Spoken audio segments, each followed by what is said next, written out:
இப்படி ஒரு சூழல் இருக்கும் போது 90% ஆஃப் விவசாய நிலங்கள் 90% ஆஃப் நீர்நிலைகளை அழிச்சு இங்க அந்த பரந்தூர் விமான நிலையத்தை கொண்டு வரணும்னு எடுக்கிற அந்த முடிவை எந்த அரசா இருந்தாலும் அது மக்கள் விரோத அரசா தான் இருக்க முடியும்.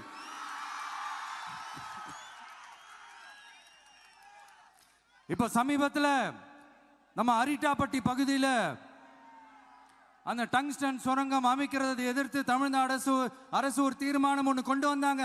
அதை நான் மனப்பூர்வமாக வரவேற்கிறேன். ஆனா அதே நிலைப்பாட்டை தானே இங்க நம்ம பரந்தூர் பிரச்சனையிலையும் எடுக்கணும்.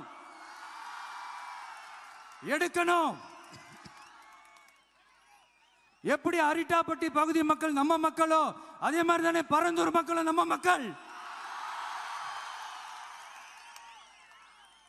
அப்படித்தானே ஒரு அரசாங்கம் யோசிக்கணும்.